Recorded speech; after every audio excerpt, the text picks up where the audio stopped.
Crime police స్టేషన్లో విజయవంతంగా ఛేదించబడిన robbery కేసులో వివరాలు తెలియజేయడానికి ప్రెస్ మీట్ పెట్టడం జరిగింది. ఇందులో పెందుర్తికి సంబంధించిన చిన్నముషిడివాడ విలేజ్కి చెందినటువంటి బంటు త్రినాథరావు గారు. ఆయన స్వతహాగా లారీ ఉంది. ఆయన సొంతంగా లారీ నడుపుకుంటూ జీవనోపాధి పొందుతున్నాడు.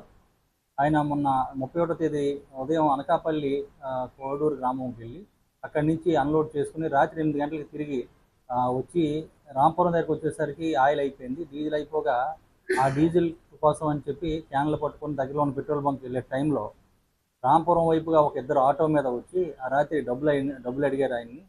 నేను డబ్బులు ఇవ్వనని చెప్పి ఆయన చెప్పేసరికి వాళ్ళిద్దరూ కూడాను ఆయన మీద దాడి చేసి విచక్షణారహితంగా రాళ్ళతోటి కొట్టి, ఆ చేతి కంకణం ఉంటే కంకణంతో కూడా కొట్టి, చాలా బాగా దారుణంగా కొట్టి అతని దగ్గర ఉన్నటువంటి సెల్ ఫోన్, ఒక 600 రూపాయలు, ఏటీఎం కార్డు తీసుకొని పారిపోయారు.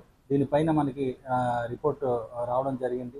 వచ్చిన మరుక్షణం పెందుర్తి ఎస్ఐ గారు శ్రీ క్రైమ్ నెంబర్ 132/26 ప్రకారం రాబరీ కేసు నమోదు చేయడం జరిగింది.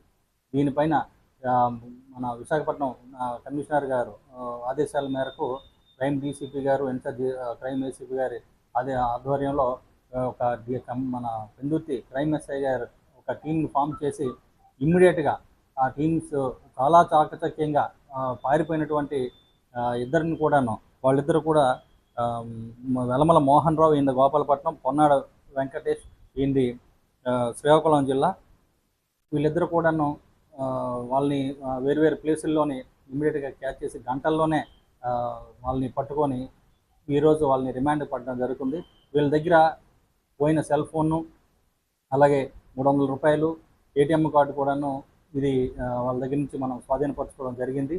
ఇది ఏంటంటే ఈ కేసు చాలా దారుణంగా వాళ్ళని కొట్టడం, అది చాలా సంచలనంగా మారడం, వాడిని ఎస్ఐ గారు వెంటనే స్పందించి అతని దగ్గరికి హాస్పిటల్కి వెళ్ళి అతనికి భయాందోళన చెందకుండా వాళ్ళకి భరోసా కల్పించి ఇమ్మీడియట్గా వీళ్ళని ట్రాక్ చేసి, వాళ్ళ బంధువుల్ని, వాళ్ళ ఇల్లుల్ని ట్రాక్ చేసి, వాళ్ళు పారిపోతున్న వాళ్ళని కూడా పట్టుకొని గంటల్లోనే ఛేదించడం అనేది పెందుర్తి ఎస్ఐ గారిని కమిషనర్ గారు, డీసీపీ మేడం గారు అండ్ ఇన్ఛార్జ్ ఏసీపీ గారు కూడా అభినందన జరిగింది.